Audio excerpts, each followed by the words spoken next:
Сайн байна уу? Та Таиланд Турк Дубай явах гээд визээ бэлтчихсэн байгаа юу?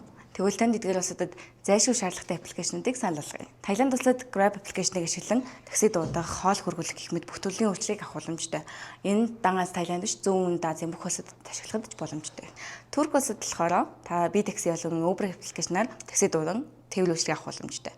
Харин Дубайд Careem аппликейшнийг ашиглан мөнгө шилжүүлэх, такси дуудах, мөн хоол хүргүүлэх гэх мэт бүх төрлийн үйлчлэгийг авах боломжтой. Эдгээр аппликейшнуудыг ашиглахад танд зайлшгүй интернет шаардлагатай. Тэм учраас Global.me бүү мартаарай. Global.me tips 1 байлаа. Сайн байцгаана уу хүмүүст үзэгчтэй. Манай подкастыг үнэнчээр сонсч үздэг та бүхэнд энэ өдрийн мэндийг хүргэе. Бас хэлийн чандаас үзэж байгаа бүх үзэгчтэй бас энэ өдрийн мэндийг хүргье. За Батмөнхтэй дахин уулзсан. За өнөөдөр бас хүн төрөлхтний танин мэдхүйхээс илүү бас нэлээд ийм эмзэг сэдвүүдийн нэг бол хүний 8-ны бас ярилцахаар ингэж хэлсэн байна. За энэ өдрийн мэндийг хүргье. За өдрийн мэнд одоо сонсогчдод үзэгчдтэй бас энэ өдрийн мэндийг хүргье. Тэг яг хүний 8 гэдэг хэдүүлээ бас нэг материал орчуулган дээр ажиллаад байсан. Тэгээл нөө талт талаас юмнууд маань нэг тэг явцаж байна. Баг 2 дугаар болгоос тасаж оруулмаа. Ийм санагдсан л да. Тэгэхээр яг өнөөдөр яг нөө бэлэн болсон хэсгийг яваа. Тэгээд бүр цуглуулад орчуулад эвлүүлээд ингээд ирсэн чинь аягүй их юм болоо явцсан. Тэгээд энэ энэгээр юу харагдаж байгаа гэхээр ийм их хөрхүү хэр юу нэг байд юм байна гэдэг нь харагдаж байгаа юм байна тий. Өнөөдөр бол ер нь голдуу яг Орос эмэгтэйчүүдэд за Дубайд монголчуудаас их аялдаг шүү дээ тий. Дубай. За дээрээс нь бас Таиланд бас монголчууд аяллаа айгу том чиглэл. Энэ газруудад явсан Орос эмэгтэйчүүдэд эвгүй тохиолдоо гэдэг их эвгүй санагцсан нэг яг бэлдээ сууж явах тэр нь бас нэг хүн техникийн мохорт нэг хийгээд нэг ийм юм бас болдгийм байх шүү гэдэг явж байхад бас мэдчих хэрэгтэй. Мэдж байхад ер нь буруутахгүй ер нь сэрэмж бол хаач илүүдэхгүй хүн ичраас алддаг гэж нэг үг байгаад шүү дээ. Тэгэхээр нэг тиймэрхүү санагдсан. Тэгээд ер нь хэдүүлээ ярилцж байгаа. За энийг ер нь ярих нь зөв юм байна гэж үзсэн үнэтэй. CapCut, Canva, Gemini, Google View болон бусад олон төрлийн email оюуны премиум эрхүүдийг хамгийн хэм дүнээр авахыг хүсэж байна уу? Тэгвэл Digimon MN сайтаар зочлоорой. Мөн худалдан авалт хийхдээ free промо кодыг оруулснаар нэмэлт хөнгөлөлт идэх боломжтой. Хэмнэлттэй, хурдан, найдвартай. Digimon MN таны AI ертөнцийн хамгийн зөв сонголт. За өнөөдөр бол Орос жуулчид, дандаа эмэгтэй жуулчид, Дубай, Турк. Дубайг мань Арабын нэгдсэн юм байна. Тэ. Олон нөгөө Эмират улсууд байгаа шүү дээ. Нөгөө Шаржа, Маржа гэл нөгөө Абу Даби гэл хотуудтай. Тэгээд Турк болон Таиланд. За энэ маань цаашаа өрсөлдөх юм дугаар байгаа. Цуврал хаяа. За Оросоос Дубай руу. За Дубай Арабын нэгдсэн Эмират улсын танилцуулга шууд одоо баг мөгдлийн улсын тухай мэдж байгаа учраас тийм дээр ашиг олдог. Аялал жуулчлалын юм аялал жуулчлалаас гадна бол санхүүгийн маш олон том гэрээ хэлцлүүд тэнд болдог гэдгээр нь би мэдж байгаа учраас бүгдээрээ танилцуулга хэсгийг алгасаад шууд тэр рүү оръё. За Оросоос Дубай буюу за бидний Дубай гэж нэрлэдэг одоо Арабын нэгдсэн Эмират улсад аялахаар явсан загвар өмсдөг гэж хэлмээр гоё би модель охтууд бол Дубайд болдог тэр шейхуудын VIP одоо үдшилтэд яваад Орос сургаг алга болдог. Дараа нь алгуулсан байдалтай цогцсон, нугас нь хугарсан, хамар нь угарсан, за тэ дөрвөн мөч нь хугарсан байдалтай олддог хэрэгүүд нэг хэсэг сая гаргалаа л. Тэгээд энэ хэрэгүүд бол Орос орны ер нь багасгүй донслогсон. Тэгээд яг тэр утгаараа бид нар бас хамаартай юм болов бодлоо судалж байгаа. Олдохдоо бол нэг эвгүй байдалтай. Энэ хүний 8 юу? Эсвэл одоо гаж донтой хүмүүсийн үйлдэлсэн хэрэг үү? Эсвэл ямар нэгэн шинжний зан үйл үү? Эсвэл цуврал алуурч ингээд байна уу? Энэ аягүй сонирхолтой. Одоо охрын нэрүүдийг шалгагдаад явж байгаа юм байлээ. За энэ цогцсууд яаж олдсон гэхээр за нугас нурууны хуурах бол ихтэй. Нүүр ам бол танигдахын аргагүй болтол нь сийдсэн. За тэгээ дөрвөн мөч нь хугархаа тайрцсан байдалтай олдох бол тийм байдалтай байлаа болж байгаа. За энэ хэрэг хэрхэн ихэлсэн авч үзэх юм бол яг ер нь бол хар дасан зөвчг байгаа юм л да. За нэг бүсгүй 2025 оны 3 сарын 11 гэхэд юу байсан? Таиланд руу нэс хуйртай байсан. Нэг эмэгтэй. За тэгсэн чинь тэр нисгтээ орж ирээгүй. Ингээд бүр утсан ч холбогдохгүйсэн. За хамгийн сүүлчийн удаа ээжтэйгээ уцаар ярихад тэр ээжтэй шин танилуудынхаа талаар ярьж өгсөн баг. Тэр эмэгтэй. Хоолой нэг тийм санаа зовсон байдалтай байсан гэж сүулт нь ээж нь ярьслаг өгсөн баг. Магадгүй бол тэр эмэгтэйг Мария гэдэг багхгүй. Марияг занал хийсэн, сүрдүүлсэн, эсвэл нэг айлгсан байж магадгүй гэж ээж нь үзээд байгаа сүулт нь. Дуу хоолой нэг л тийм төгссөн байдалтай байсан гэж ер нь ээжтэй бол ээжтэйг санагдаад алга болсноос хойш 10 өдрийн дараа тэр эмэгтэй цогцсон болсон. Уушраа юу гэж цогцгод хэлчлээ. Энэ хоёр амьдаар нь олсон байгаа байхгүй. Гэтэ айгүй амар болгоцсон. Тэгээд Өгөхийн нагур тий. олсон гэсэн. Тэгээд нөгөө яг эхлээд цогцгож бодсон юм шүү. Тэгээд яг ингээд очоод яахад бол амьд байж таарсан, амьсгаатай байж таарсан. Тэгээд цогцгоод бууруулж уучлаарай. Нөгөө байгаа байдал нь харахаар хин нэгнээс нуугдчихсэн юм шиг, цухацчихсэн юм шиг гэмээр байдалтай гэсэн гэж байна. Тэгээд хин ингэж айлгав, энэ бүсгүүд яг юу тохиолдов? Хин нэгэнд барьцаалсан уу? Эсвэл хин нэгэн алхахыг завдсан уу? Өөрөө амиа орлох гэж үзсэн үү? Барьцаалж олзонд байлгаад улмаар тэр боломжоо олж хараад зутаасан уу? Хин тэнийг барьцаалсан те? Чухам юу болов? Юу болов гэдгийг бол Мариагийн өөрийн биеийн байдал бол тун хүн баг хөдөлж чадахгүй. Царай нь бол танилцахгүй бодлоо зэрэмгэлүүлсэн. Биеийн хөхрөл шалбархаа дүүрэн. Эмчнэр бол амийн аврахын төлөө боломжтой бүхнийг хийсэн. Бодлого хэвлэлээр бол Мариад тэм өндөр эрсдэлтэй маш хүнд мэс засал хийж улмаар ухаан орсон тухай мэдээлэл авсан. За одоо гол асуулт. Ярьж чадах уу? Яг юу болсон талаар хэлж чадах уу? Тэ? Мариагийн үг энэ хэргийн гол түлхүүр болж мэдэх учраас түүний мэдүүлэг бол тухайн өдөр аимшигт үйл явдлын нууц зангилаар тайлах. Энэ одоо олон болоод байгаа хэрэгүүдийг тайлах. Энэ эмгэнлүүр хөргсөн үйл явдлын гинрийн хэлхийг ил болгох юм боломжтой гэж үзсэн байна. За. Мариаг хэн өргөцсөн бэ? Өргөцсөн төлөвлөсөн үү? Цагдаа нар мөрдөн шалгах ажиллагааг эхлүүлсэн. Хүчээр хорьсон гэхээс эхлээд гэмт бүлгэлийн маргаан зэрэг олон хувилбар энэ дээр яригдаж эхэлсэн. Мөрдөгчд бол хяналтын камерын бичлэгүүдийг наривчилж шалгаад Дубайд болоод байгаа Дубайд болоод үйл шүү дээ. Өсвөн сүүлийн үйл хөдлөлүүдийг тогтооход оролцсон байна. За хувь тэр шөнө очсон гээд байгаа тэр хаалттай VIP хаалттай шейхүүд үздэг. Яг юу болсон бэ гэдэг асуулт бол өнөөдөр ч гэсэн тавигдсан хэвээр байгаа. За Мария Ковальчук гэдэг энэ бүсгүй бол тэр OnlyFans гэдэг платформ дээр нэлээд танигдсан ийм модель байсан. Энэ талаар нь ч Оросд бас мэддэг гэсэн. Цаашлаад Ким тэргийн анхаарлын төвлөх хөрөгчийн дотны найз Ангелина Дорошенкова бас оролцож байгаа тийм. Мариаг алга болсны хамгийн түрүүнд зарлаж төгшөр зарласан бол энэ Ангелина гэдэг бүсгүй нэг найз нь. Гэтэ удалгүй Мариаг хайжвал тухайгаар нийтлсэн бүх постууд устгаж гисэн байна. Олон нийтийн дунд энэ асуултыг улам мөдөс яагаад ингэ хамаагүй юм устгаад байна. Юу болов? Тэгээ Ангелина яг юу нугаад. Ангелинагийн хувьд бол Дорошенкова тэгээд байгаа байхгүй.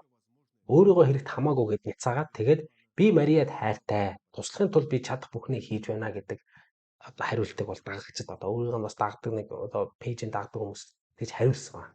Гэхдээ цуурхал улам бол газар болсон. Зарим их сурвалж бол Ангелинаг бүр Мариаг чинэлэг үйлчлүүлэгчид санал болгосон байж болцсгүй мэдээллийг хүртэл тараасан. Мэдээж Мария энэ эсрэг дуурсан. Гэсэн ч гэсэн бүсгүй ойр дотныхондоо энэ хувилбарыг ирснээс цаад энэ бол гэмгүй хүмүүсийг гутаахсан бохир цургал хэмээн мэдэгдсэн байна. За Дубайн цагдаа нар мөрдөн шалгалтаа хийгээд нэг 3 үндсэн хувилбар гаргажсэн байна. Мария бүсгүй Ковальчуктэй сэтгэл зүйн хямралын үдмээс амиа оруулсан. Оролцсон байх гэсэн таамаг байна. Хоёр дахь нь барилга дээрээс осгож өндөрөөс унсан золов явдал. Магадгүй энэ нуугдах газар хайж исэн. Эсвэл хин нэгнээс зутааж авах юм. За гуравт нь бол 3 дахь этгээдийн санагтай алдал. Ийм одоо 3 үг гаргасан. За өчнөө цуурхал гараад явж байгаа шүү дээ. Энэ цуурхлуудаа зэрэгцээд ирэх баригчид бол модель нь баг 10 хоног холбоогүй байсан. Хүнд хэцгээгээ зодуулсан гэх мэдээллийг бол ерөөхдөө няцаасан байгаа юм байна. Дубайн их баригчид. За мөрдөн шалгалтаа урьдчилсан дүгнэлтээр Мария өөрөө хаалттай барилгын талбай руу нэвтэрч улмаар өндрөөс унсан гихтийн одоо юу яасан баг. Дүгнэлтийг гаргаж бас үтсэн байгаа хгүй. Тэгээд хэвлэлд гарсан шиг нөгөө олдсон үедээ бас нэг өдрөө зөрүүлээд хэвлэлтнээс нийтэлсэн байгаа. Тэгэхдээ яг ямар очтой алтай байснаа бас мэдэхгүй байна. Зөрөөдөө эсвэл самсруугүй юм гэдэг тийм. За ер нь олон асуулт гарч ирсэн. Яагаад тэр барилга руу нэвтрэх болсон юм? Зарим нь бол яг хэн нэгнээс зугтаж нуугдахыг оролцсон гэж үзэж байгаа. Зарим нь бол тэр үдшилэг дээр эмэгтэй 2 хүнтэй танилцсан. Тэгээд хамтдаа 20 бодисын нөлөөнд орж ирсэн байна. Тэр хатны хөөс юм шиг байна. Сэтгэл зүйн хүнд байдалд орсон байж болцсгүй хэмээн таамаглаж байгаа байхгүй. Мөрдөн шалгалт үргэлжилж байгаа. Тэгээд олон нийт хохирогч ярьж чадвал юу хэлэх бол гэж хүлээж байгаа тийм. За судлаачид үзэж байгаагаар Мария Ковальчук тохиолдсон явдал нь ганц онцгой хэрэг гэхээсээ илүү давтагддаг эрсдлийн нэг хэлбэр байж болцсгүй гэж байна. Загвар өмсгч төрхтэй олон бүсгүүчүүд Дубайд амархан мөнгө олох итгэл өөрчлөлт авчдаг. Зарим нь гадаадад үнэндээ ямар ажил хүлээж байгааг ойлгодог бол зарим нь заллин мэхлэлт манипуляцийн золиос болоод нөгөө хэсэг нь гинэн итгэл нөгөө одоо цагаан морьтой хан хүүгийн үлгэр төөрөлдөж одоо нэг өсөн нөхөн байдал болчихсон. За Мариагийн хэрэгтэй зэрэгцсэн хэвлэлүүдээр тэр Porta Potty Dubai гэдэг нэгдээ тийм нуусдаг хаалттай үйлчлэгийн тухай яриа нэлээд хүмүүс анхаарал татсан байна. За зарим хүний хэлж байгаагаар болохоор энэ энгийн үдшилт биш гэж байна. Ёс суртахууны хувьд бол туйлын асуудалтай одоо кавичгэнд те хүчирхийлэл дагуулдаг ийм хүчирхийлэлтэй үйл явдлууд энэ болдог чинь байж магадгүй гэж хүмүүс үздэг. Энэ маш нууц явдаг үйлчлэг одоо энэ үзэсгэлэг байгаа байхгүй. Тэнд санаанд өөр орохгүй гинэ хүн. Тийшээ орох гэж байгаа одоо кандидат гэдэг байгаа байхгүй. Одоо сонгогдсон хүн гэх юм уу Монгол орчлон л те. Verification хийжтэй. Нэвтрэлт хатуу хязгаартай зочдыг тусгай зуучлалаар сонгон шалгаруулдаг гэсэн мэдээ авсан байна. За Дубайд 10 жил амьдсан тэр Ирина гэдэг эмэгтэй тэгсэн байна. Энгийн нэг эмэгтэй жуулчанд бол тийшээ сансруугаар очих боломж байхгүй. Би тэр газрыг ерөөхдөө хадгалж байна. За тэгээ урагтахаас өмнө тэнд өргөцсөн хүмүүсийг шалгадаг нөхцлөө ярилдаг гэж байгаа юм чинь. Тэгээд нууцлалын зэрэглэл гэж нэг юм байд гэж хэлсэн байна. За мөн өндөр түвшний загварын тайзан дээр ажилладаг олон ч модельудад ийм санал тэргүүл ирдэггүй учраас Мария Ковальчуктай бол энэ санамсаргүй хэрэг биш гэдэг байгаа байхгүй. Харин зарим хүмүүс бол түргэн одоо ашиг юу гэдэг тансаг амьдрал маягаар гэсэн амлалтанд татагдаад ийм орчинд ухамсартайгаар очдог байх магадaltaй гэж үздэг байна. Гэхдээ гаднах Германы цаана өөр дүр зураг нүүдж байгаа талаар бол би энд анхаарал. За хэвлэлүүд ингэсэн байна. Зарим одоо тэнд байсан хүмүүсийн ч юм уу гэрчүүдийн ч юм уу мэдүүлэгдээ тулгуурлаад тэнд бол нэг тийм доромжлол хүчирхийлэл шинжтэй зөв бус шаардлага тулгардах тухай мэдээлэл гараад тэгээ энэ нь бол яг хуу баталгаажихгүй юм л да. Цуурхлын ирдлээ ингээд тараа явсан байна. Жишээ нь хэд ингэж байгаа. Тэр порто поти гэдэг нэрний тухай ярьж байгаа. Энэ бол дотор юу болдог тухай ерөөхдөө мэдээлэл өгч чинь гинэ. Поти гэдэг нь ерөөхдөө суултур гэсэн үгээр утгаар орчуулдаг юм байна. Тэгэхээр зарим гэрчийн мэдүүлэг нь хар дарсан зүйл чиг өрн сонсогдож байгаа байхгүй. Зөвхөн хүмүүстэй тэнд бэлгийн харьцаанд орохоос гадна эрүүдэн шүүддэг, харгас хэсцээгээр зодддаг, тамалдаг те огтыг зэрэмлэгдэж ясын хунгалж шүдэг нь молтолж биедэн сориг үлдээдэг ийм юм байсан байна. Ийм нэг ийм үзлэг байна гэдэг байхгүй те. За нөгөө талаас 2020 онд тэр моделийн гэрээ элит амралт гэх нэрийн дор залуу эмэгтэйчүүдийг нэлээд олноор нь өрн татах, дуудах сурчлагчдыг Дубайн зүгээс бол олширсан гэж байгаа. Энэ ялангуяа Төв Аз бид нэр тэ Төв Аз Африкийн орнууд, Латин Америк орнуудын бүсгүүчүүд илүү өртдөг гэж зарим сурвалжууд мэдээд байгаа байхгүй. Амжиргааны төвшөлтсөн газрууд биш үү? Тийм газар байгаа байхгүй. Мария Ковальчук яг хаашаа ямар орчинд очиж байгаагаа бүрэн ухамсарлахгүйгээр 25 онд яг ийм төрлийн хаалттай арга хэмжээнд оролцсон байж болзошгүй гэж байна. За энэ дээр нэг нэрийг нууцлахыг хүссэн нэгэн модель сэтгүүлчдэд түүхээ хуваалцсан байна. Өөрөө тэгж хэлсэн байхгүй. 19 настай багт нь 19 настай жоох охин ба штэ. Цөөн хоногийн дотор их мөнгө олох амлсан санал ирж ирсэн гэж. Анхандаа энийг энгийн мэд санагдсан нөхцөлийн шалтгаанаар хүндэрдэг тухай ярьсан байна. Эхэндээ загварын арга хэмжээнд даган оролцох, дараа нь төлбөр өссөн хаалттай үдшилтүүдэд оролцох тий. За ингээд шатлаар ингэж явдаг. Тэр өөх мөнгө нэмэгдэг.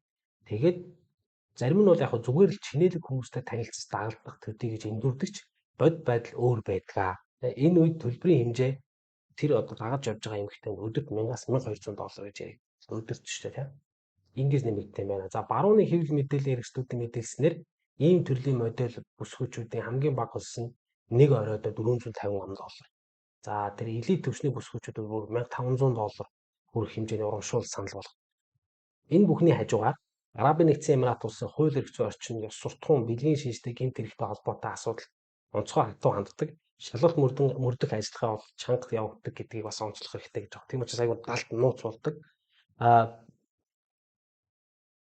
За ингээд нөгөө шалгалтын ажиллагаа чинь тэгэл нөгөө байцаан, материал цуглуулна ингээл явна шүү дээ тий. Анхны шатны орох хугацаа 48 цаг магчлуу.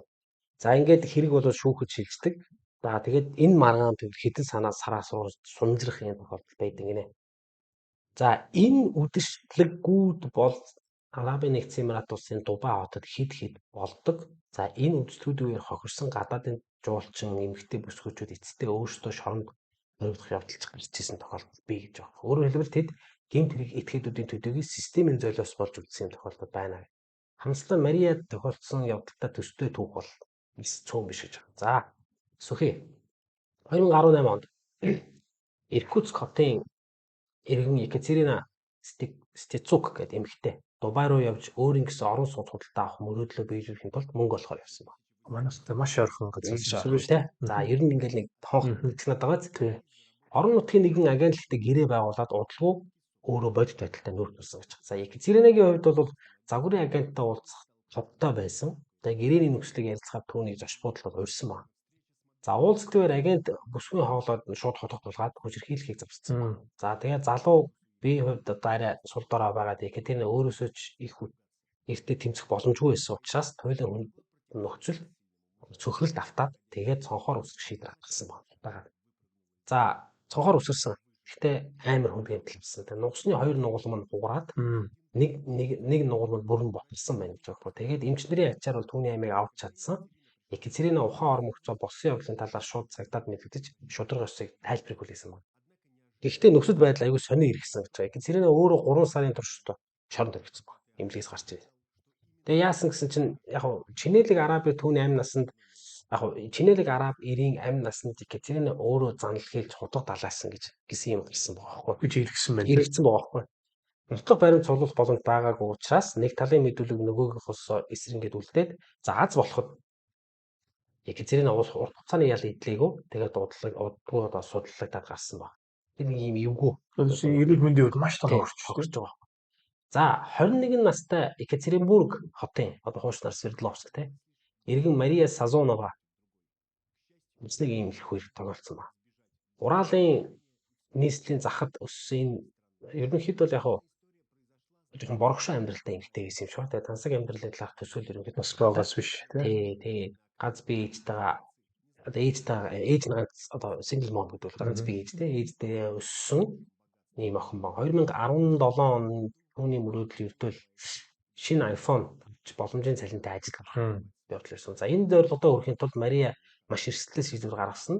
Мөнгө цуглуулад гадаадд хялбар олох найдлага тэгээд аялал гарсан ба. За сүүлчийн 4 сарын хугацаанд бол Мальдив, Турк улсад очоод эцэст нь Арабын нэгдсэн Эмират улсад очсон. За хамгийн сүүлд Мария сонгоцны буудлаас гэр бүлийнхэнтэйгээ холбогдсон. Тэгээд Орос руу болсон. Гэрийн тэр даруй цагдаад хандсанаар өргөн үрээтэй иргэлийн ажиллагаа явуулаад улмаар Интерполд мэдэгдээд Интерполд олон улсын цагдаа те. Интерполын цагдаа нарын тэгээд ээж нь бол охиндоо тийм ээжтэй бол нэг тийм ойлголт гэсэн юм. Би бариста гэсэн кофе гэдэг үстэй те. Бариста хийж ажиллах гэж байгаа гэж хэлсэн юм шиг. Тэгээд ээж нь болохоор юу бодсон гэхээр за ингээ хүний газар ганц охин өөртөө алдсан байж магадгүй өөрчлөлт нэг нь алдсан байж магадгүй гэж бодоод тэгээд яг ерөнхийдөө нэг тийм төсөөлттэй байсан. Тэгээд бод байдал бол шал амар юм байна те. Удалгүй Мария Йордан улсад биеэ үнсэн эргээр саатуулсан тодорхой болсон. Йордан улсад шүү дээ. Түүнийг Орос руу алдан гаргасны дараа Мария гэртээ эргэн ирээд тэгээд гэр бүлийнхэнтэй босон явдлын талаар ямар нэгэн тайлбар өгөхөөс өөрөө татгалцсан байна. За зарим бүсгүүчүүд гадаадд модель нэрийн дээр ямар ажил хийхээ ойлгож эсвэл таамаглаж очдог бол эсрэгээрээ юугаач мэдгүй очдог тийм эмэгтэйчүүд байгаа. За 2013 онд 20 настай Александратай тохиолдсон нэг явдал байгаа байхгүй. За Александр гэдэг Саша болдог шүү дээ. Оросын нэгэн жижиг хотод амьдардаг тийм энгийн тогтун амьдралтай ийм охин байсан байхгүй. Нэг өдөр найз нь Москвад хамт яваад хот үзээд өдөр тутмын амьдралаас төр зурч болов холбох санал тавьснаар энэ бүх үйл явдлыг хийсэн байна. За Сашагийн хувьд бол баяртайгаар мэдээж зөвшөөрсөн. Тэгээ Москвагийн нэгэн баарнд найз нь түүнийг тийм шар ариг ууж суусан нэг хэдийн эмэгтэйтэй танилцуулсан байна. Тэгээд тэр найрсаг харагдсан тэр танихгүй хүмүүс бол мэдээж хамт уухыг бас санал болгосон ш. Александра цай сэндвич хоёр захиалсан байгаа байхгүй. Тэгээд удалгүй бол нэг юм Александра төрсөн мэдвэжд ингээд толгоо нэргээ дүнсийгээд ингээд тэг ингээд яг тэр одоо ингээд юугаа алдсан гэдэг байгаа. Хялтаа алдсан гэдэг байгаа. Ингээд ерөнхийдөө ингээд юм хийсэн байна. За ингээд энийг бүр хожим ойлгож байгаа шүү дээ. Александр эмэгтэйчүүдийн нэгтэй хамт нэг сонгоцны бодол хийсэн.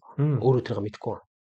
Тэгээд яг өөрөө ингээд Мерсес санаад ингээд байхгүй сүүлд дурсуулсан ярьсан баг. Бид ингээд Мерсер намаа ингээд агуулад авч яваад машинд орж суугаад ингээд нисэх сонгоцны бодол дотор алдчихсан санаад байна гэдэг. Тэгээ хөлийн шалгалтын ажлаа асуулт асууж явах би хариулж чаддгүй. Ерөөс нь хэлмийн саагдсан юм шиг ингээд бүр ярьж чадхаа болцсон. Тэгээд шин танилын түүнийг зээ охин сонсголын бэрхшээлтэй гэж тайлбарлаад тэгээд яг л зомби шиг дэрэгдэн зогсож байсан гэж өөрөө. Тэгээд онгоцонд нь шууд яагаад ямар аюултай оруулсан бохоо. Тэгээд юунд тэгээд нэг эс ирсэн чинь Дубайд ирсэн байсан гэж айл үшээ гацаадаж байгаа.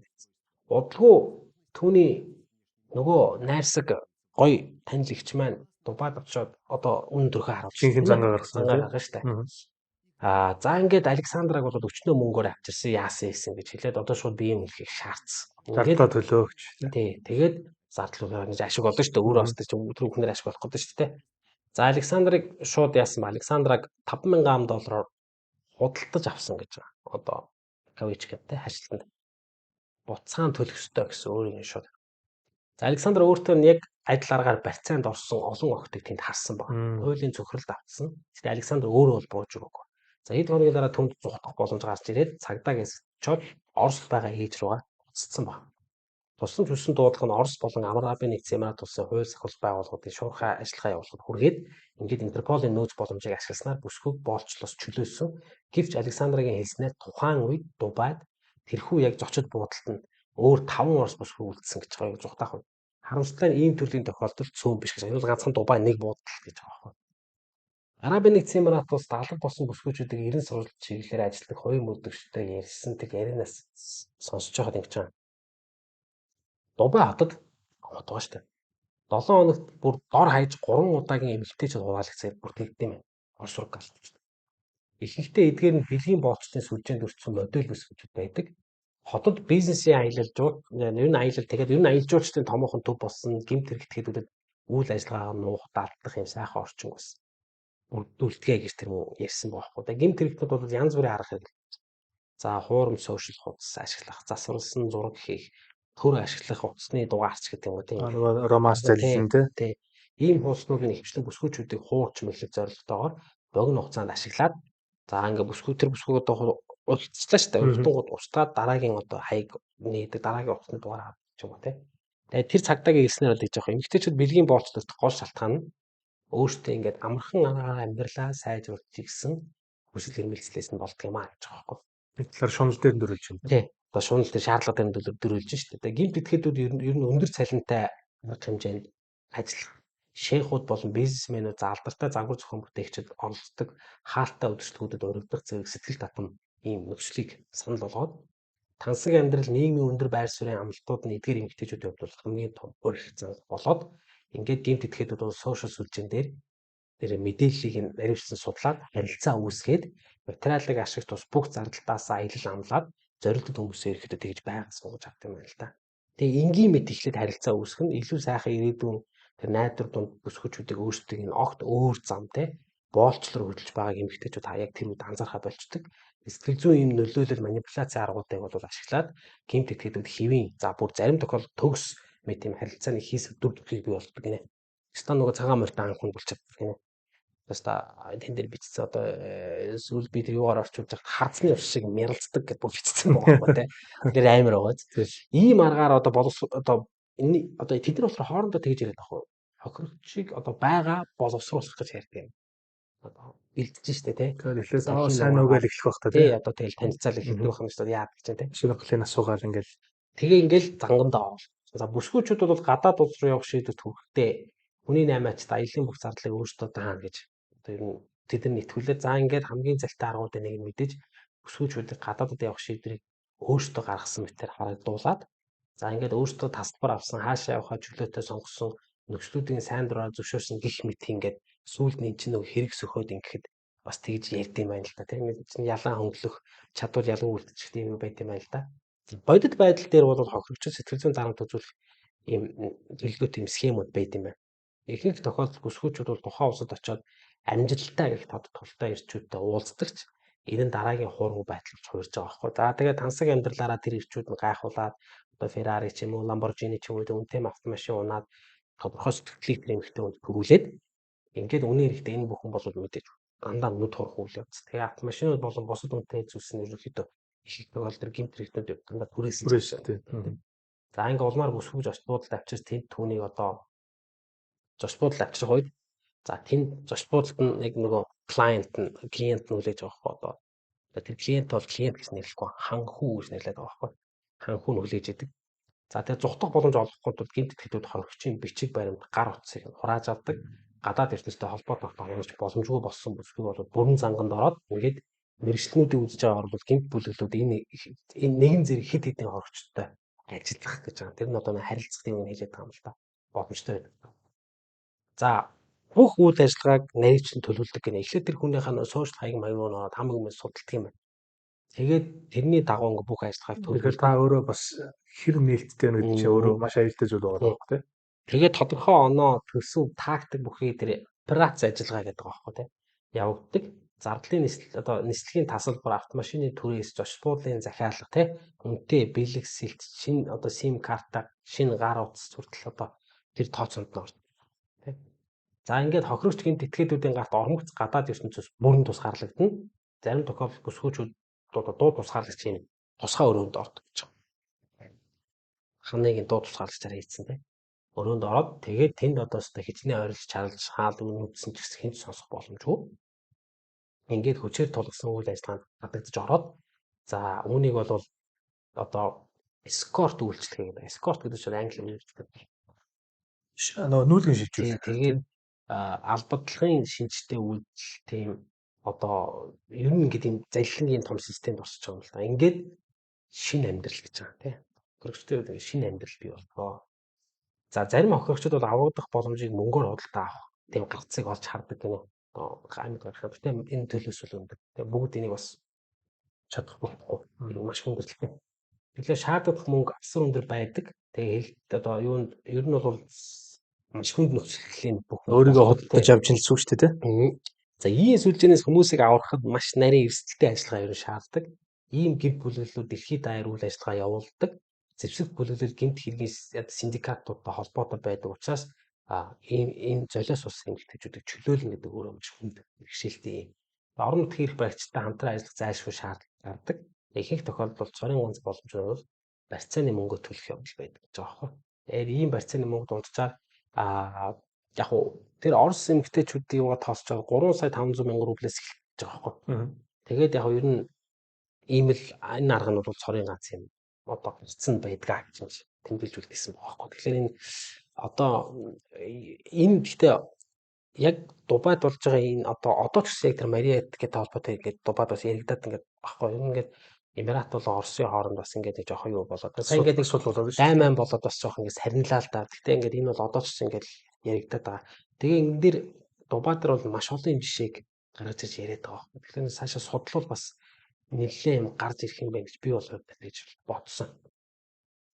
За энэ дээр Дубайгаас дутхгүй бас нэг хэрэгүүд гарсан газар бол Туркийн Орос руу нөгөө курорт гэж ярьдаг шүү дээ. Амралтын газар гэх юм. Тэр ч Орос руу тий.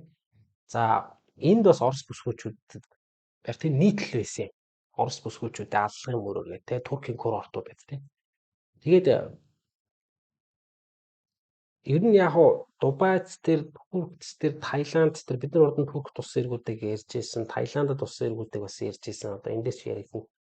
Ер нь тэр хэвлэл мэдээллийн хэрэгслүүд бол аялал жуулчлалын нэр хүндийгээ гутаахгүй тулд барагтаа бол сөхөж ярьдгүй бичдгүй юм байна л да. Хүний урсгалыг дадлахгүй хэмждэг. Тий, бууруулахгүй тулд. Тэгэхээр яг Туркийн курорт буюу амралт соёлын газруудын ахад талуудыг үндсэн нэг тийм нийтлэлийг Оросд нэг хүн өндөө хэвлсэн юм билээ. Тэгэхээр яг ер нь бол яг тэр хүн өөрөө бичсэн баггүй. Аюулгүй ажиллагааны чиглэл гэдэг ингээ Кавичкин тэгээд Кавичкин тэгэхээр нөө худлаа болдог шүү дээ. Энэ газрууд бол далаад сэлж амарч наран дээхээр очсон Орос улсын эмэгтэйчүүд бол хулгай хүчирхийлэл аллагын золиос болж ийн ноцтой осолд орж ийн ийм хүзүүцээс болж байна гэж байгаа. За бодит байдал дээр бол эвгүй гэж байгаа. Ийм төрлийн хэрэгүүд бол санаанд багтангүй олноор гардаг. Жил бүр шин жихүүд сүргэмийн үйл явдлуудаар нэмэгдсээр байгаа. За зарим нь бол уул тэнгис тохиолдсон энгийн осол мэтэй тайлбарлах юмш боломжгүй байдаг. За өнөөдөр сүүлийн жилүүдэд амралтаар яваад харамсалтайгаар амиа алдсан эсвэл учир бидүүлэг байдлаар бис орсон Оросын жуулчтай холбоотой маш ажиргалтай аимшигтай ажиж хэлмээр те олон нийтэд зочроосон юм хэрэгүүдэл одоо орж байна. За Турк улсад Санкт Петербург те ирсэн жуулчин эмэгтэйг эрен хайх ажиллагаа огтж явж байгаа. 41 настай Ирина Кисельёва гэдэг эмэгтэй 2025 оны 10 дугаар сарын 31-нд зочид буудлынхаа нутаг дэвсгээс гарснаас хойш сураг алдсан. Маш бодлоо байрлаж байгаа тийм. 11-р сарын 9-ний ням гарагт энэ хэргийг Туркийн ерөнхийлөгчийн тамгын газар хувийн хяналтанд авсан тухай олон нийтэд мэдээллээд Ингээд одоогийн байдлаар бол мөрдөн шалгах ажиллагаа ямар шатантай явж байгаа. Яагаад энэ хэрэг олон нийтийн дунд ширүүн маргаан дагуулж байгааг бол ер нь бол ингээд одоо болтол ингээд тайлал бол энэ ингээд явж байгаа тий. За Ирина Киселёвагийн хувьд бол 10 дугаар сарын 26-нд 12 настай хүүгийнхээ хамт Анталия биш 25-нд 26-нд ч тий энэ чинь 31-нд алгуулж байгаа байхгүй 26-нд Цав хоногийн өмнө. тий 12 настай хүүтэйгээ хамт Анталия гэж хотод Турк тий. Тэнд амрахаар очсон. The Royal Atlantis Spa and Resort билүү тэр зочд буудал байрлаад Бараг манайхан бас байрлаж үзсэн л бодлого тий. Анталия руу явж үзег Монгол хүн баг үлдэх бах тий. Би л баг шүү тий. Тэгээд тэнд байрлаж байгаа 5 дахь өдрөө буюу 31-нд алсан. Энэ зочд буудал бол тэр Сидэ гэдэг тосгонд их ойрхон байдаг нэг ерөнхийдөө үнэлгээний хувьд нэлээд өндөр үнэтэй болцсон юм ансаг зэрэгэлтэй. 11-р сард 2 хүний стандарт төрөнд 10 шин байрлах үнэ ойролцоогоор 200 мянган рубль байдаг. Ихэнх жуулчдын сэтгэлээр бол энэ гэр бүл зориулсан намгүй залуучуудын зугаацын хөтөлбөр багтай зочид буудал илүү гэр бүл зориулсан. Ихэнх зочид ерөнхийдөө 5 одтой буудал гэж яадаг юм. За энд бол элдв шаардлагын чанга дуутай хөгжим нарийн үйлчлэг мөслөг пари мари ямар юм болдгоо. Голчлон одоо ерөнхийдөө баг нэг ахмад настай жоохон настай туртын нөхдүүд ирээд байралт юм уу? Тайван сайхан байх. Ийм л газар байгаа байхгүй. Тэгээд энэ талаар хүмүүс сэтгэлээ энэ яг буудлын талаар үлдэхдээ тэгсэн байна. Одоо TripAdvisor гэлээ тий. TripAdvisor дээр бичсэн байхгүй. Хэрвээ та нам тайван орчинд сайхан унтаж амраад чанартай хоол хүсч байвал энэ газар хамгийн тохиромжтой гэж бичсэн байхгүй. TripAdvisor дээр тий. За зочид буудалд харьяалагдах наран шаардлагын бүсийн ойролцоо хүүтэн уулын гол усдаг учраас усан сэтгэн тэмч таатай байдаггүй. Гэсэн ч Ирина болон түүний хүү амралтаа маш идэвхтэй өнгөрөөж исэн. Аялалд яваад далаад сэлж исэн, далаад гарч исэн энэ тэнгээр их зугаалдаг, алхдаг байсан баг. За Петербургийн энэ эмэгтэй бол алга болсон өдөр энгийн нэгэн хөдөлгөл ихсэн баг. Өглөө ээж хүү хоёр сэрээд хамтдаа өглөөний цай уугаад за оройн цагаар бол Ирина ойролцоох $5 бэлэн мөнгө жижиг цөмхөө өрөөд хүүхдээ дэлгүүр ороод ирнэ гэд хэлчихэд гар авсан. Тэгээ өрөөнд дахиж ирээд. За удаан хугацааны турш ээж нь ирэхгүй байсан учраас энийг анзаарсан хүү сандраад дуудлага өгсөн ба. Дуудлага өгөхдөө эхний ээлжид эрен хайх ажиллагааг зочид буудлын ажилтнууд нь эхлүүлсэн ба. Тэгээд тэдний тогтоосон хамгийн анхны баримт нь Ирина Киселёва гэдэг нэмэгтэй зочид буудлын нутаг дэвсгээс ганцаараа биш шиг зочид буудлаас гарахдаа өөр нэг хүнтэй хамт гар авсан. Камер дээр болсон. За тэр нь болохоор зочид буудлын өөр нэг орос үйлчлэгч болох Роман Иванченко гэдэг хүнтэй дагалдаад байсан баг. Ирина бол түүнтэй алга болохосоо ердөө 1 хоногийн өмнө танилцсан байсан баг. За энэ эрэгтэйгийн хэлснээр тухайн орой тэд хамтдаа далайн усан сэлэхээр наран шаргалгын руу явсан. Тэгээ Романы ярьж байгаагаар тэгсэн бохоггүй. Хамтдаа усан сэлсэн баг. Тэгээд эрхийн уснаас төрүүлээ гарцсан баг. Роман ч үлдчихэж байгаа шүү дээ. Тэгээ хэсэг хугацаанд Романч өөр мөрөн болж анхаарал өөрсдөө сарнсан байж байгаад тэгээд Ирина волейбол тоглохоор явсан гэдэг байхгүй. Далааны элсний волейбол. Ингээд Ирина биш өөрөө волейбол тоглохоор яваад Иринаг үлдээсэн баг. Ирина ихлэд уснаас гарчаад ингээд элсэн дээр сууж исэн юм шиг санагдaltaй. Нут нараас нуураа гарч чадаад би волейбол тоглолцоод ирээд элсний волейболоо тоглолцоод буцаад ирсэн чи Ирина байхгүй байхгүй. Тэгэн гутаа өөрөө тэгсэн баг. Буцаж ирэхэд нь Иринагийн гац цүнхэн газар хэвтчихсэн гэж байна. Газар хэлсэн дээр. Тэгээд өөрөө тэгж ярьсан баг. Хүн эмэгтэй хүн бол цүнхээ хайж явахгүй шүү дээ. Ер нь хүн бол цүнхээ хайж явах. Тэгсэн чинь өөрөө тэр Роман тэгж хэлсэн баг. Тэр намайг уснаас гарч ирэхэд далаа дээр байсан, ирэг дээр байсан. Би энэ хүнийг ердөө ганцхан өдөр л таньдаг байсан. Амралтаар хүн бүр өөрөө ажилладаг шүү дээ хэмээн Роман бус төст ярьсан баг. За ингээ Романыг шийдгэлж байгаа.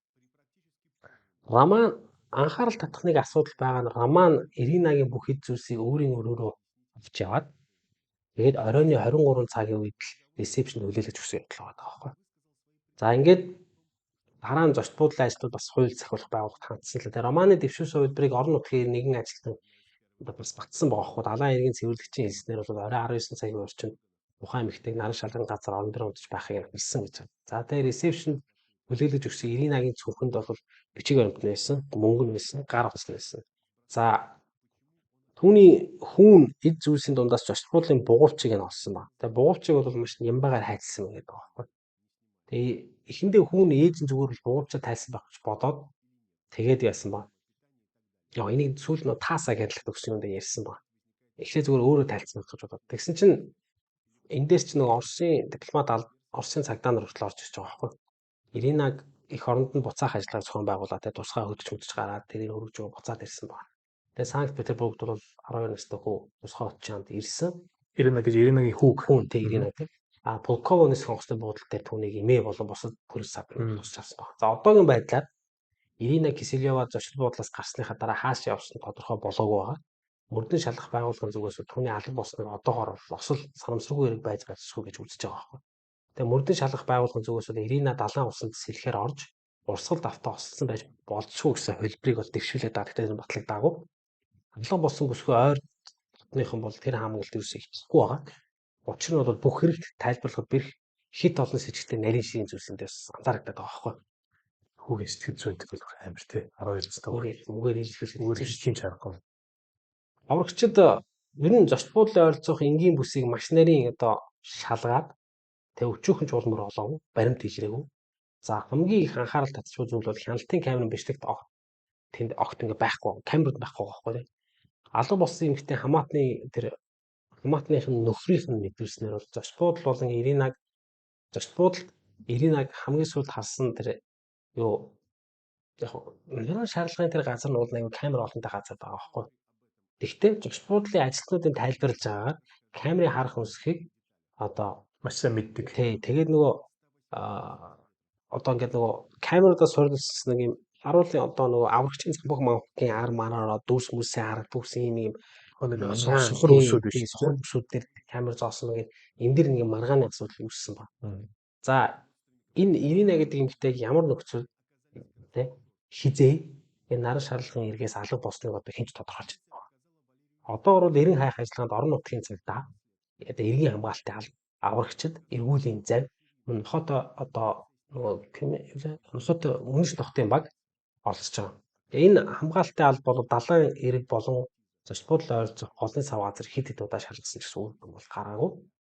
Тэгэд энэ хэрэг явдлыг мөрдөн шалгах ажиллагаа Туркийн ерөнхийлөгчийн тамгын газар бас шууд хяналтанд аваад бараг ямар ч баримт ул мөргүй байгаа нөхцөл Туркийн цагдаагийн байгууллага нэмэгдэн хаалга босныг ерөөсө тайлбарлах болох бүхий л боломжит хувилбаруудыг бол шалгаж байгаа байхгүй. Энэ талаар криминалист шинжээч тий woman.ru гэдэг орс сайт байгаа байхгүй. Цахим хуудсанд нэг ярилцлага байгаа. За тэн дээр ингэж байгаа. Энэ хэрэгт анхаарал татах хэд хэдэн өнцөг байна гэж байгаа. Үл нийцэх юм логикийн нийцэхгүй нэг тийм зүйл байна гэдэг байна. Зурчин бүсгүүд юу тохиолдож болцоход таамгууд их гаргасан байна. За хууль сахиулах байгууллагын аливаа ажилтан хамгийн түрүүнд төрж буй таамаг нь болохоор эмэгтэй далаад орж ивсэн байж болзошгүй гэдэг нэг хууль. Усанд орсон, урсгал давтан хагад цацсан, улмаар задгаа тэнгис рүү урссан байж магадгүй. Энгийн усал. Гэвч энэ хувилбарыг няцаах нөхцөлтэй баримт байгаа. За тэр нь зочд буудлын бугуйч яагаад энэ бугуйч түүний цүнхнээс олцсон бэ? Тэс нэг хайцлаад хийсэн байгаа байхгүй тий. Зүгээр ч тайлчгүй. Хүн бүхний мэдж байгаачлан Туркийн ер нь Туркид амарч байх үед бол зочд буудлын бугуйч зочд буудлаас хөдөлгөөний тайлбар юм байна л да. Тэгээ энэ нь бол тухайн хүн зочин мөн эсэх ямар хоолны системд хамаадаг хянах зорилттой юм байна. Уг бугуйчтайгаа усанд орж болдог тийм шип байсан шүү дээ. Тиймээс эмэгтэй өөрөө бугуйчаа тайлсан уу эсвэл хэн нэгэн тайлсан уу гэсэн асуулт зайлшгүй гарч ирнэ. Ийм нөхцөл живсэн гэх хувилбар бол бодиттой биш байна гэж одоо. За архив X бол энийг шууд энэ хувилбарыг шууд өгүүлсэн байна. Энэ бол зүгээр л нэг юм арга цаасан тайлбар байна тийм. Одоо for the sake of doing гэж байгаа юм ингээд харилцаагаа дууссан. За хэрэг анхаарал татсан бүстэй зүйл нь Иринагийн нэр нь тодорхойгүй тэр Туркийн нэгэн иргэнтэй хийсэн сэжигтэй захидлын харилцаа гэж байгаа юм да захидлуучлын мессеж бичсэн. Туркд ирснийхэн дараа энэ харилцаа тогтсон баг. 16 сарын 26-нд дээр 26-27-ны хооронд мессеж бичсэн байна. За Ирина болохоор тэр хүн лугаа тэр Туркийн тэр бүгд найрамд тус байгуулагдсны баяр гэж мэдчлээд уулзалт боломжтой талаар өөрөө тэр ихтэй бичсэн юм шүү. Тэгээд тэр ихтэй бол хүний зочд буудалд нь хязгаар байрсныг тодруулаад асуусан баг. Ямар өрөөнд яасан юм. Тэгээд хамгийн сонин нь тэр үл таних хүн Иринагийн утсан дээр бүх мессеж нь байгаа. Одоо тэр үнтэй бичсэн. Нөгөө үнэнд барьж аваа шалгахаар утсан дээр нэвч байхгүй. Урсгацсан юм байна. Тэгээ одоо дижит хийгээд исэн гэсэн үг тий.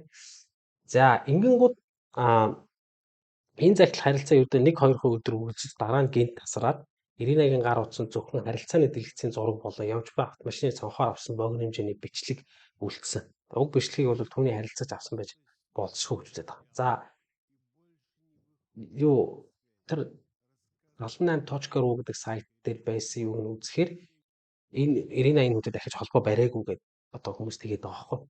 За Петербургийн бүсгүй алга болсон гэх энэ хэрэг бол 11 сарын 18-нд анх удаа болсон гэж олон нийтэд дахиж нэг ил болоод тэгээд тэр Кемерийн амралтын бүсээ ойролцоо Сидэ хотоос ойролцоогоор 100 км-ийн зайд тэнгист завтаа хэлжсэн усан онгоцны багийнхан нэг юу байж байгаа. Цогцолж харсан баг. Усан дээр хөвж исэн. За ингэнгууд цагдаагийнхан цогцыг уснаас гаргаад Киселевгийн гэр бүл мэдэгдсэн баг. Ирина Киселев. За Иринагийн ах Валери Туркүн нисч ирээд цогцыг таних ажиллагаанд оролцсон ч гэсэн энэ эмэгтэй өөрийнх нь дүү гэж хүлээн зөвшөөрөөгүй байгаа. Одоо Василийг. За тэр iFru гэдэг тэр сайт дээр өгсөн ярилцлага дээр бол ойрын хамаатныхын хэлснээр бол биеийн хэмжээс арай өөр нарийн шинж тэмдгүүд нь ялгаатай байсан гэж байна. Ирина ойролцоогоор 180 см өндөртэй. Түвс нэлээд өндөр. Олдсон цогцол 173 см өндөртэй байгаа байхгүй. Мөн Иринад мухар болгон хагалгааны сорив байсан. Олдсон цогц тийм сорив байна. Гэвч олдсон цогцол мөн дээрх сорив сүүлд ингээд байна гэж үзээд тэгээд яг нь ер нь бол ингээд тэр соривтой байсан байгаагүй ингээд маргалдаад байгаа байхгүй. За хувцсныхын төрөл нь бас анхаарал татж байгаа. Цогц бол улаан өнгийн шорттой олдсон бол Ирина алга болсон өдрөө даашинс тавьсан байна. Цагдаагийнхан Валерид бол цогцноос олдсон гэх эмэг өсний нөгөө юм боодог эрзэн алтан бугуйч үзүүлсэн. Тэгт нь Валерид тэгсэн байна л да. Эдгээр нь Иринагийн зүйлс мөн мэд харагдсан. Гэхдээ тэгвэл яагаад цагдаа нар эмгийг салгаж авсан бол гэв асуусан байгаа байхгүй. Тэгэхээр энэ бүхий эцсийн нэг ДНК шинжилгээ шаардлагатай болж байгаа л да. Тэгээд хэвлэл мэдээллийн хэрэгслүүдийн мэдээлснээр Валери Киселев 11 сарын 18-нд биологийн дээж өөрөө өгөөд харин Турк эрх баригчдын тайлбарласнаар бол шинжилгээний хариу гарах стандарт хугацаанд дэж 72 цаг байдаг. 72 хоног хүртэл үргэлжилдэг. Цогцост гадны хүч хэрэглэсэн тодорхой шинжилгээг хэлээгүй. Усан дудаан хугацаанд байсан гадаад төрхийг нь өөрчилсөн байх гэж үзээд байгаа. Ямар нэгэн эргэлзээг бүрэн арилгахын тулд хэн заавал ДНК-гийн шинжилгээ хийх шаардсан. За тэгээд дээжүүдийг бол царайгийн таних боломжгүй гэсэн үг тийм. Уг нь бол ихэнх царийг харна үстэй. Тэгээд хувийн эд зүйлсийн албан ёсны жагсаалтанд зөвхөн өсний эрзэн алтан гинж бүртгэгдсэн эмэг огт дурддаг байгаа. Тэгвэл эдгээр эмэг хаанаас гарч ирсэн бэ гэсэн асуулт бас гарч ирж байгаа тийм. Тэгээд Туркийн талын тайлбарыг хүлээлгүйгээр шууд Иринагийн гэр бүл одоо Санкт-Петербург Санкт-Петербург хотын дотоод хэргийн газарт албан ёсны өргөдөл гаргаад тэгээд одоогийн байдлаар орон нутгийн эрх баригчид болон зочд буудлын удирдлагын зүгээс бол жуулчин бүсгүй алах болсныг усанд осол болсон байна гэж үзсэн гэд ерөөхдөө хаацсан байгаа байхгүй. Цогцос албан ёсоор одоо хүртэл танигдаагүй байгаа. Тэгээд гэр бүлийнх нь бол Иринанаас барсан гэдэгт итгэхээс татгалзаад түүнийг бол амьд байгаа гэд найдсаар хүлээсээр байгаа. Тэгээд Иринагийн төрөл садан хамт ажилладаг хүмүүс нь Оросын нөгөө гадаад хэргийн яамтай байнгын холбоотой ажиллаад хувийн мөрд өчийг татан оролцуулж мэдээллийг нийгмийн сүлжээг идэвхтэй түгээж байгаа. Тэгээд бид тэгсэн баг бид түүний амьд байгаа гэдэгт итгэж байгаа. Одоо хамгийн чухал нь түүнийг олж гэрт нь буцаах. Хүүхдийнх нь хувьд ээж гэдэг нь гурав бүхэл бүтэн ертөнц гэж Валери бол хэлсэн байгаа байхгүй. Тэгээд ямар нэгэн мэдээлэл боломжтой бүх хүнд хандаа урайлга гаргаад хэргийг бол олон нийтэд ил тод байлгах нь чухлаа. Мөрдөн шалгах ажиллагаанд тус болно гэж би найдаж байна. Мөн гэмт хэргийн шинжтэй байж болзошгүй хувилбар бол мэдэгдэж байна. Тэр дундаа орон нутгийн бүлэглэлтэй холбоотой байж магадгүй гэсэн таамаглалыг бол алсан дэвшүүлсэн байгаа байхгүй. Алга болсон Ирина бол энэ тансаг зэрэглэлийн зочд буудлын нутаг дэвсгээс Орос ураггүй алга болсон 2 дахь жуулчин байгаа байхгүй. Яхан ч биш. Нөгөө security юу хийж байна тийм. Тэгээ бидэнд нэг илэрхий болсон юм нь 2025 он гарснаас хойш яг энэ зочд буудалд яг энэ бүсэд 2 дахь удаа яг юм ирсэн байна. Хоёлаа бас юм нэгний бас алгуулсан юм хэлбэр байхгүй. Тэр ихний алга болсон жуулчин бүсгэд тэр тохиолдол болохоор нөгөө 24 оны сүүлээр алгасан юм шиг байна.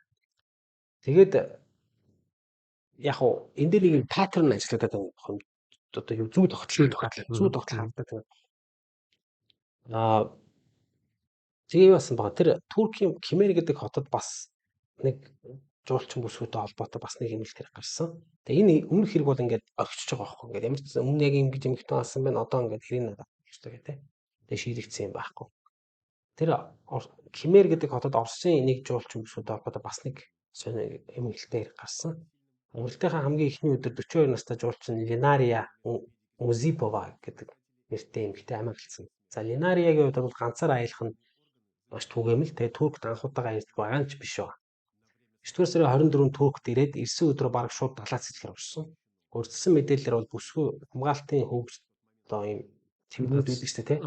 Тэгээд одоо ингээд тийшээ сэлж болохгүй, энэс цаашаа сэлж болохгүй гэх тэмдгүүдийг даваас хэлсэн байгаа байхгүй. Тэр нэлээд туршилттай. Тэгээд сэлгч юм байх юм тий. Тухайд тэр үед нөгөө шүхрээр зав хөөрөгдөг шүү дээ. Нөгөө ард нь хүн зогсож байгаа нөгөө зав яваад шүхрээр хөөрдөг. Одоо заваар чирээд байдаг. Чирээ явдаг. Тийм завнууд тэнд явж исэн юм шүү. Маш өндөр уртаа явж исэн юу тийм зав одоо тийш ингээд нөгөө 20-р бүсээс цаашаа гараад ингээд сэлээ явчихж байгаа шүү дээ. Тэнгууд нь тийм аяа тэр завнууд чинь хүний нисгээд өндөр төрөхөд бол хурдтай явдаа да. Яг тэр зав явж таарсан байна. Тийм. Ингээд шүчтэй мөргөөд тэгээд Ирина гэдэг юм бол газар дээр амьдсан байгаа байхгүй. Тэгээд эрийн газар бол яаралтай тусламж эмч одоо бүгд очиод бол тэгээд яг очиод бүх юм тодорхой болчихж байгаа юм л да. Тэгээд Туркийн хууль сахиулах байгууллагууд завны ахмад болон компани эзнээс саадуулаад мөрдөн шалгах ажиллагааны хугацаанд бол усал гарсан бүсэд усан тээврийн хөдөлгөөнийг бол бүрэн хөндлөсөн байна. Тэгээд тухайн үед далайн ирэг дээр байсан жуулчны одоо тэр жуулчдын нэгний хэлснээр зурсгуудлын ажилтнууд ослын талаар бол хоёр өөр хувилбар дэвшүүлээд ирсэн гэж байгаа байхгүй. Нэг хувилбар нь гэсэн байна. Эхний хувилбар бол тэр масктай сэлж байгаад хөвгч тэмдгүүдээс цааш гарч сэлсэн. Харин хоёр дахь хувилбар дээр бол эмгтэй завнаас унсан байж болцсгүй гэж ирсэн байгаа байхгүй. Бүр завн дээр явж байгаа. Ингээд яг энэ мэдээлэл өгсөн өндөр Орос жуулчин Андрей Алексей юу. Тэгээ яг юу болсон одоогор бол мөнгөний шалгах ажиллагаа бол явж байгаа. За Ленариягийн амь насаа алдсан тухай мэдээг бол түүнийг Бишкект амьдардаг төрөл төрөсөнд маргааш л мэдсэн байна. Тэгээд консулын газраас тэдэнд уцтаж эмнэлт явдлыг дуулгаад тэгээд энэ явдал бол гэр бүл ойр тавих мэдээж маш хүнд цогцолж байгаа тийм. Ленариягийн хувьд бол 20 настай охин байсан. Тэгээд тэр Уфа AIF гэдэг сайт үүд юм байна. Уфа гэдэг чинь хот шүү дээ. Ленария бол Музипова бол яасан бай. Ижевскийн техникийн сургуулийн эдийн засгийн удирдлагын мэргэжлэр сурж исэн. Тэгээд дараа нь Башкирийн төрийн удирдлагын академи хуулийн боловсрол бас эзэмшгээр ингээд мэдүүлгээ өгсөн байсан. Тэгээд хэдэн жилийн турш Башкирийн нэгэн эрчим хүчний компанид бол бас тодорхой хэмжээнд ингээд ажиллах дагалдан магалдан хийгээ явж исэн. За ингээд нэлээд боловсролтой мундаг охин биш шүү дээ. Энэ нь бол нэг тийм нохоодыг хайртай, сайн дурын ажиллагаанд их ордог тэгээд ер нь тийм нэлээд хөдөлгөөнтэй идэвхтэй хүн байсан байна л да. За ингээд энэ Лена гэдэг бүсгүй маш харамсалтай. Тэгэхээр нөгөө нэг тэмдэглэгээ тавьсан газраас цаас сэлэхгүй бид нар ч гэсэн хамааралтай болчихж байгаа байхгүй тийм. Мийг яаж мэдгүй бас та гайн таарах юм бол. За одооны ярих түүх бол их сонирхолтой. Бэрсэл олон нийтийг завчруулсан агуулгын хувьд тийм. За энэ явдал бол Дубайд биш, Туркид биш, Таиландд болж байгаа юм тийм. Усад манайх зүйл үед их орчиж байгаа тийм. Тэгээ 2025 оны 9-р сарын 13-ны шөнө Приморский край гэж байдаг шүү дээ. Приморын хязгаарын оршин суугч 34 настай Эрика Владыка гэдэг эмэгтэй. Өөрийнхөө бага насны охины хамт Бангкок дээрс эмэгтэй арай өөрөөр өсөж жоохон тийм арай шал өөр. За тэр өдрийн оройн бүсгүй гинт зочд буудлаасаа гар авсан баг бүгд орж. Нөөч жоох охин баг шүү дээ. Эднээс таах юм байна. Багаас 4-5 настай охин хүүхдтэй хамт явж байгаа. Тэгээд нөгөөдгөө ороход гар авсан байхгүй. Тэгээд ресепшн дээр буугаад такси дуудаад тодорхойгүй чиглэлд такси дуудсан байна. Таксинд ирсэн аваа явсан. Зочдлын өрөөнд түүний 4 настай охин ганцаараа үлдээд хүн бол унтаад үлдсэн. Ээж нь хаашаа явснаа өөрөө мэдээгүй. Эхэндээ эмэгтэйг ирэхгүй байгаад нэг анхаарал хандуулаад гэж хүмүүс. Тэгээд жуулчин бүсгүй түр гарсан байж магадгүй дэлгүр мэлгүрч орсон болов гэдэг янз бүрийн хувилбар яригдал өнгөрсөн. За өглөө болоод өдөр болоо Эрикач байдаг. Хүүхд байгаад байдаг. Зочдлын өрөөнд цэвэрлэгээ хийхээр орсон үйлчлэгч бол хүүхдийг шууд ойлгохын сонсоод тэгээд өрөөг нь шалгаад үзсэн чинь нөгөө ээж нь байхгүй тэгээд яг ерөнхийдөө ингээд ойлгосон юу болсныг ойлгосон. Ингээд яг охин бол сэрэл өдөржингөө хийж байгаа үлгээл өсөж үнэгээл уйлж хэлсэн байгаа байхгүй. За ажилтнууд бол шууд тэр дараа буудлынхаа удирдлагт мэдэрдээд ингээд зочдын менежер одоо зочдлын менежер шууд орон нутгийн цагдаанд мэдэгдээд ингээд ажиллахаар өрнөж байгаа. За нөхцөл байдал айгүй эвгүй байгаа юм ингээд харийн оронд тий. Зочдлын өрөөнд ганцаараа үлдсэн бага насны хүүхэд байдаг. Харин ээж нь холбоо барих боломжгүй. Эцэс нь холбогдохгүй. Эрикатай холбогдох оролдлогууд бүтлгүүцтэй дараа охиныг түр хугацаанд Таиландд нэг асрамжин гэсэн байна. Цагдаагийнхан ч гэсэн мөн хурцлалд ороод алга болсон Орос бүсгүйгээс ямар ч дуудлага зурвас ирээгүй хаашаа явсан мэддэггүй. Энэ хэрэг ингээл нөгөө сэвэгдээл байгаа юм л да. За 90 хайх ажиллагаанд ч бүр сэтгүүлч. Тэргүй сайн дурын баг хөтлөсөн баг жуулчдаас бүрдсэн. Тэгээд хот даяар эмгтэн зураг таних тэмдэг бүхий зарлалтуудыг байршуулсан. Гэвч хэд хоногийн турш хийсэн хайгуулын үр дүнд ганцхан зүйл тодорхой болсон гэж байна. Эрикагийн суусан тэр такси Бангкок хотын хамгийн таагууд тооцогддог тэр Сухумви гэдэг дүүрэг дээр сэн баг. Тэрийг тогтоосон байна. Тэрийг тогтоосон баг. За энэ бүсэд юу байдаг вэхээр баар, шөнийн клуб, гудамжны зоогийн газрууд олноор байрладаг. Орон нутгийнхны яриагаар дээр махар тамхины 8, биеэ үнэл, хүний улгаа илбэг гарт ийм газар байна. Энэ дүүрэгт олон жилийн турш цагдаагийн онцгой хяналт байдаг. Ялангуяа гадаадын тэр дундаа эмэгтэйчүүд эндээс сургаггүй алга болох тохиолдол нэлээд байдаг юм байна л да. Зөвхөн 9-р сарын 16-нд л гэхэд анхны бодиттой баримт гарч ирсэн байгаа. Эрика Владикагийн дүрсийг нэгэн зочдлын хяналтын камерт буулгасан байсан. Тэр бүсийн тэгээд анхаарал татгуулсан тэр ганцаараа байгаагүй түүний дэргэд Европ төрхтэй нэгэн ихтэй хамт байсан гэж. Баруун Европоос ирсэн болов Бэлэг ч юм уу, Нидерланд ч юм уу, Франц ч юм уу. За ямар ч тач Аз биш үү? Аз биш. Бичлэгээс харахад бол нэлээд дотн гэмээр чөлөөтэй хоорондоо иржсэн. Эрэгтэй бүсгүйн бэлхүүсийг тэрвэрч байсан. Тэгээ мөн хоёулаа архины нөлөөнд нэлээд автсан юм уу гэмээр согтуур улгуундаа хэрэглэсэн нь бол илт харагдаж байна гэж байгаа. Камерын бичлэг болон бүртгэлийн цахим журналыг шалгахад тэд хамтдаа зочдлуудах бүртгүүлээд орсон байна гэж байгаа юм. За маргааш нь Эрика зочдлуудаас гарч яваад бүхий зүйлээ өрөөндөө үлдээгээд буудлын төлбөрөөр төлөөгүй. Төрөл сад ойр дотных нь нэг л асуулт хамгийн ихээр зоож ирсэн. Ямар шалтгаанаар түүнийг ингэж гинт алга болгож бага насныхаа охиныг үлдээгээд буудлын өөр буудлын үлдээгээд явж өгвэ гэдэг. Тэр ингэж байгаа юм л та. Ухамсартайгаар гаргасан шийдвэр биш гэж үзээд байгаа юм лээ. Ямар ч их хүн тий. Гэрийнх нь бол тэгж үзээд байгаа байхгүй. Тэгээд яг хоо Эрикаг магадгүй мансууруулсан согтуу хэтэрхийг одоо согтууруулгуун дайрагтаас хэрэглүүлсэн хулгаас эсвэл гэмт хэргийн шиштэй явдалт оролцсон байж болцсон гэсэн таамагийг гэр бүлийнхаа дэвшүүлсэн. За тэгээд гар утас нь унтарсан баримт бичгүүд нь зочд буудалд нь нөгөө охин байгаа газар үлдсэн. Эдгээр хувилбарыг бол энэ баримтууд нь түрүүний хувилбарыг бол тодорхой хэмжээнд баталж байгаа. Гэхдээ тий Эрика Владикагийн 90 хайх ажиллагаа бараг 7 хоног үргэлжлээд тэгээ өдөр ирэх тусам гэр бүлийнхний найдвар бол бас хэцүү болж байгаа шүү дээ. Төрөл садан танилуд сайн дурынхан сэтгүүлч тэгээд одоо бүгд л хамгийн муу төсөөллөөр бүлээн зөвшөөрөл тий одоо ийм л юм болсон баг гэдэг. Ерөнхийдөө хамгийн муугаар байж болох хувилбарт итгэсэн байгаа байхгүй. За ингээд олон хүн энд одоо түүх маш эмгэнэлт байдлаар өндөрлөе гэж имэж байсан. Гэсэн чинь 9-р сарын 21-нд байдал гинт хэрэгэл гарсан. За ямар хэрэгэл гарсан гэсэн чинь Эрика амьд байсан тодорхой. Тэгээд энэ бүх хугацаанд Бангкок хотод хотын таагууд тооцогддог бүсэд байлгах хямдхан хостел байрлаж байсан. Тэгээд түүнийг олсны дараа анхны зургууд уг түүхийг анхааран дагаж байсан олонний нэлээд зочроосон байна. Энэ зураг дээр бол Эрика яг нүүрэндээ гоо сайхны маск тавьсан байдалтай яг л бүхэлд дуулсаар нь түүнийг эрен хайж байгааг огтонч мдээгүй мэт асж байсан гэж байна. Тэгээд хацнаас нь ядаргаа төөрөгдөл анзаарагдж байсан. Тэгээд хүжирхийлд өртсөн эсвэл хулгайлагдсан шинж тэмдэг бол илрээгүй. Харин эсний зурган дээр ингэсэн байна. Төрөл садан одоо тэнд гар зурхаж байгаа шүү дээ өөрийг нь хайгаа тий.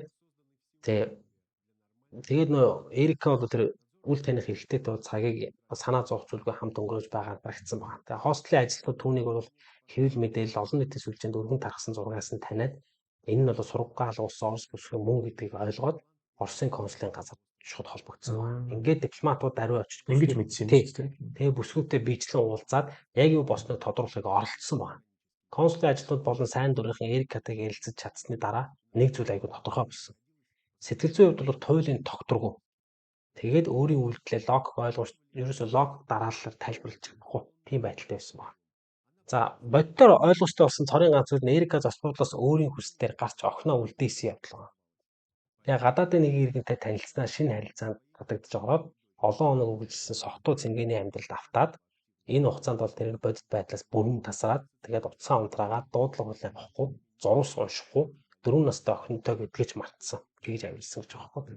Тэгээд үүнээс ч илүү сонирхолтой юм нь болохоор 9 дугаар сарын 22-нд Элчин сайдын яамны ажилтнууд түүнтэй хостелд уулзсныхаа дараа Эрика дахин сургаг алгасан юм. Дахиагаар алгасан тийм. Энэ удаа бол дипломат төлөвч дахин хэрэг харах ажлыг бол эхлүүлээгүй. Тэгээд ер нь бол зөнд нь хийсэн шүү дээ. хайсан гэсэн үг тийм. Тэгээд тэр хоёр дахь алга бололтын дараагаас Эрика бол нийгмийн сүлжээнд үнэтэй зочд буудлууд, коктейл, усан сангийн дэр идэх амралтын зургууд зэрэг нийтэлсэн. Харин түүний Таиландд зорчих визний хугацаа 9 дугаар сарын 22-нд дуусчихсан байна л да. Таиландын хууль тогтоожны дагуу бол энэ чинь торгуултай шүү дээ. Хэдэн баат гэдэг үлээ. 500 баат гэдэг. Нэг өдрийн тэд байдаг гэдэг гэдэг шүү шүү дээ. дээ. Энэ 500 баат чинь рублээр бол яг 1200 5 баат 1250 рубль. 1 баат чинь бараг 110 төгрөг байна да тийм багцаа байгаа. Тэгээ сайн дурынхаа Эрикад үнэхээр бизнес зөрчлийн торгуул өдөр бүр бодож байсан гэдгийг үлдсэн байгаа байхгүй. За ингээд 10 дугаар сарын 21-нд биш ээ чинь хийж байгаа. Ямар ч гэсэн Эрикаг баривчилж байгаа. Таиландын цагдаа нар визний хугацаа хэвтэрсэн гэдгээр баривчилж аваад тэгээ баривчлах үед бол маш их эсэргүүцэл үзүүлээд нэгэн цагдаад халтсан учраас гамж өгсөн байна. Өөр. Тэгээ Таиландын шүүх Эрика Владика 4,000 баат буюу ойролцоогоор 10,000 рублийн торгуул ногдуулж бүхэн гаргах шийдвэр гаргасан байна л да. Тэгээ энэ торгуулийн тал хувь нь бол төр саадуулт төв өнгөрөөсөн 4 хоногийн төлбөр байсан байна. За үүн дээр нэмж хууль бусаар оршин суусан хугацааны төлбөр болох 14,000 баат ойролцоогоор 35,000 рубль ногдсон. 11-р сарын 12-нд Таиландын хааны цагдаа түүнийг бол тэр Субарнапхуми гэдэг үл нөхөө. Таиландын нисэх онгоцны буудалчин Субарнапхуми гэдэг баха.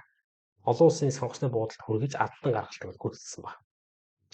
За ингээд Аэрофлотын онгоц Бангкокоос Владивосток руу нисэж Орос руу хөрж ингээ 11-р сарын 13-нд 00 цаг 15 минутанд Ирина Владика их орондоо газардсан. За гайлын шалгалт Эрик гүйсэн.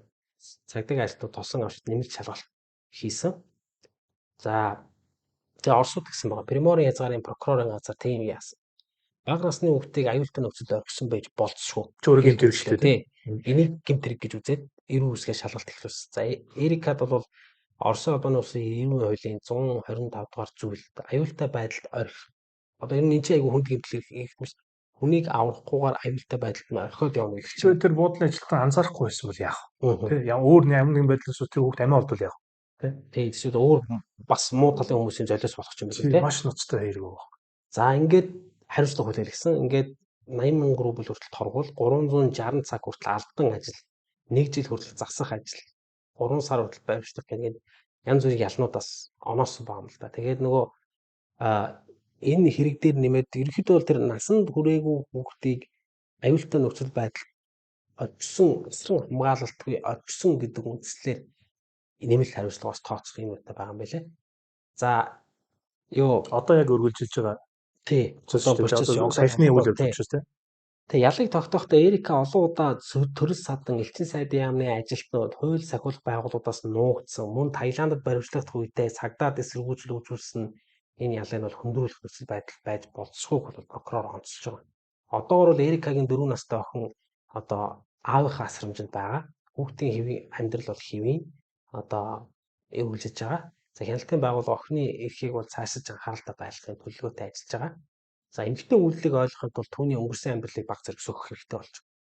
За хэдэн жилийн өмнө одоо энэ үйл явдал болохоос хэдэн жилийн өмнө Эрика Владика Таиланд руу нүгээд Самуи арал дээр суурьсан байна. За үйл хөдлөх хөрөнгийн зуучлагчаар давхар ажиллаж исэн. Эцэстээ өвлөж авсан үйл хөдлөх хөрөнгийг түрээслүүлдэг байсан ч орлого байнга хүрэлцдэггүй байсан. Хүүхдийн эцгээс аль хэдийн салсан. Тэгээд алга болох үеэрээ танилуудын хэлснээр идэвхтэй харилцаа хайж байсан гэж байна. Ингээд түүнийг ирч хүчтэй шөнийн цэнгээр дуртай эмэгтэй гэж ойр дотныхын нэр тодорхойлсон. Бар, караоке, клубын байнгын зочин байсан учраас охиндоо зах зээл цаг баг үлддэггүй байсан гэж байна. Иймээс тийм болчих угаасаа тийм л байсан.